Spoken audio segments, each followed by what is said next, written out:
அன்புக்குரிய சகோதரர்களே, America Israel ஈரானுக்கு எதிராக நடத்தி வருகிற போர், ஈரான் கொடுத்து கொண்டிருக்கிற பதில் தாக்குதல்கள் பல நாட்களாக நாம் அனைவரும் தொடர்ந்து பார்த்து கொண்டு வருகிற, விவாதித்துக் கொண்டிருக்கிற, அதிலும் குறிப்பாக மிகுந்த சந்தோஷத்தோடு முஸ்லிம்கள் அனைவரும் கவனித்துக் கொண்டிருக்கிற ஒரு செய்தியாக தற்பொழுது வலம் வந்து கொண்டிருப்பதை நாம் அனைவரும் அறிவோம். ஏன்னா இதுவரைக்கும் இதுவரைக்கும் நம்ம வெறுமனே புலம்பலும் துக்கமும், ரஃபாயல்லையே மூடிட்டாங்களே, பல மாதங்களா மூடி கிடந்துச்சு ரஃபாயல்ல, உலகத்துல கேட்கறதுக்கு ஆள் இல்லை, சாப்பாடு கொடுக்க மாட்டேங்கிறீங்களப்பா, தண்ணியை போக விட மாட்டேங்கிறீங்களே, குழந்தைகளுக்கு போக வேண்டிய பிஸ்கட்டு அந்த வண்டியை தடுத்து வச்சிருக்கீங்களே, காசாவுடைய பாலஸ்தீனத்தினுடைய ரஃபாயல்லை மூடி கிடந்த பொழுது உலக முஸ்லிம்கள் எல்லாம் கண்ணீர் வெடித்தோம். கேட்பதற்கு உலகத்தில் எந்த நாடும் முன்வரவில்லை, யாரிடத்திலும் எந்த கோரிக்கையும் இல்லை. ஆனா இன்னும் மூடல, இன்னும் ஹொர்முஸ் எல்லையை மூடல, உலகமே பேசு, ஐயோ முடிட போறான், என்ன ஆகும் தெரியலையே, மூடிட்டா ஓஞ்சு போயிரும். அங்கே ஒரு எல்லை மூடப்பட்டது, அந்த மூடப்பட்டதன் விளைவாக பல்லாயிரக்கணக்கான குழந்தைகள் இறந்து போனார்கள், மடிந்து போனார்கள், உணவில்லாமல், பால் இல்லாமல்.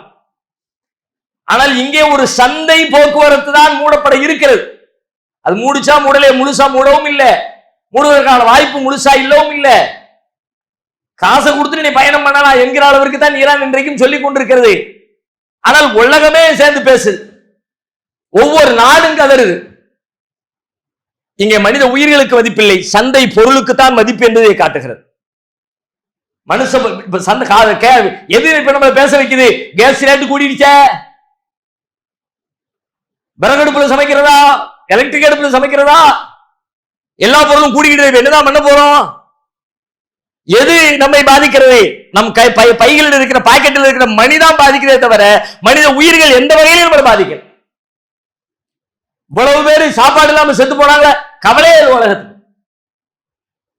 ஒரு பக்கத்துல. ஆனாலும் கூட இந்த போரின் வழியாக இந்த காசாவுக்கு ஒரு பிரச்சனை முடிவுக்கு வந்தால், பாலஸ்தீன பிரச்சனை முடிவுக்கு வந்தால், அமெரிக்காவுடைய வல்லாதிக்கம் ஒரு முடிவுக்கு வந்தால், பெரும் பெரும் அநியாயங்களை, அக்கிரமங்களை கடந்த அரை நூற்றாண்டுகளுக்கு மேலாக உலகம் முழுவதிலும் நியாயமற்ற போர்களை நடத்தி அநியாயமாக மக்களை கொன்று குவித்த இந்த கொடுங்கோல் அரசுக்கு ஒரு முடிவை நோக்கி நகர்கிறது. முடிவு வந்தால் மகிழ்ச்சி என்கிற அளவிற்கு மகிழ்ச்சியோடு நாம் இதை கவனித்துக் கொண்டிருக்கிறோம். மகிழ்ச்சி வரத்தான் செய்யும். நியாயத்தை எதிர்பார்க்கிற, மனித உயிர்களை மதிக்கிற, அநியாயத்தை, வல்லாதிக்கத்தை உலகத்திலிருந்து துடை தெரிய வேண்டும் என்று ஆசைப்படுகிற அத்தனை பேரும் இதை விரும்பத்தான் செய்கிறார்கள். இதுவரைக்கும் இந்த 3/4 நூற்றாண்டு காலத்துல இப்படி இறங்கி நின்று அமெரிக்கா கதறிய வரலாற்றை உலகம் பார்க்கவே இல்லை. தங்களுடைய கெத்தை விட்டு கொடுக்காம தான் எல்லா சண்டையும் போட்டிருக்கிறாங்க, சண்டையிலிருந்து வெளியே வந்திருக்கிறாங்க. ஆனா முதல் தடவையா நாடு நாடா தலைவரா போன போட்டு எப்பா எப்படியாவது முடிவுக்கு கொண்டு வா, தெரியாம ஆரம்பிச்சுட்டோம், என்ன பண்றதுன்னு தெரியல. அது ஏற்புடைய மனநிலை, அதுல எந்த பிழையும் சொல்லல. ஆனால் அதுல நாம் கவனிக்க வேண்டிய ஒரு சிக்கலான ஒரு பிழையான மனநிலையும் அதற்குள்ளே இருக்கிறது. ஒரு சின்ன கோடு தான் வித்தியாசம். அது என்ன மனநிலை? முஸ்லிம்கள் ஆகிய நாம் இதிலே நம்மில் பல பேர் ஒரு இஸ்லாத்திற்கான எழுச்சியாக, இஸ்லாத்திற்கான போராக, இஸ்லாமியர்களின் பக்கம் நின்று போராடுகிற ஒரு போராளியாக ஈரானை பார்ப்பதை எந்தளவில் என்னால் ஏற்றுக்கொள்ள முடியவில்லை. இதுல எந்த அடிப்படையில் இஸ்லாம் சம்பந்தப்படும்?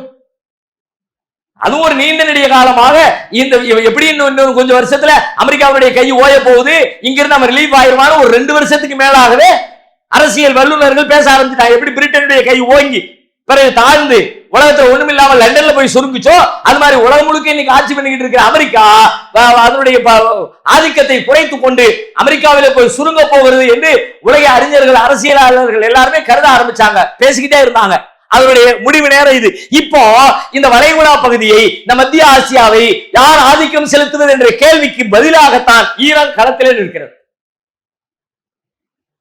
இப்ப இங்க யார் நாட்டாம சொன்னாலும் சொல்லாவிட்டாலும் இன்னும் அடுத்த சில ஆண்டுகளில் ஈரான் தான் நாட்டாமை என்கிற நிலைக்கு தன்னை அமெரிக்காவை ஓட விட்டோம்ல.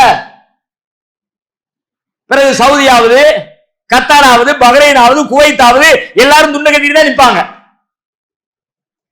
அப்ப இந்த போரின் பின்னணி இஸ்லாத்தை நிலைபெற செய்வது என்று பார்ப்பதோ, இஸ்லாத்திற்கு எதிரான தடைகளை உடைத்து இஸ்லாம் பரவுவதற்கான வாசலை திறந்து தந்திருக்கிறது என்ற கோணத்தில் பார்ப்பதோ ஒரு அறிவுடைய பார்வையோ அல்லது ஒரு இஸ்லாத்திற்கு நெருக்கமான பார்வையாகவோ இல்லை. ஆனாலும் ஒரு வல்லாதிக்கம் ஒழிக்கப்படுகிற ஒரு வகையிலே நாம் மகிழ்ச்சி அடைய வேண்டிய பார்வை என்று இந்த விஷயத்தை பிரித்து விளங்கிக் கொள்ளக்கூடிய, ஏன்னா அப்படி ஒரு சிந்தனை இல்லைன்னு சொல்லி சொன்னா ஒண்ணுமே இல்லாத அரசியல் ஆதிக்கத்துக்காக வேண்டி செய்யக்கூடிய ஆட்களை, போரிடக்கூடிய ஆட்கள் முஸ்லிம்களாக இருக்கிறார்கள் என்பதற்காக வேண்டி இஸ்லாமிய சாயம் பூசுவது என்பது மார்க்க அடிப்படையில் ஒரு நியாயமான உணர்வாக இருக்காது.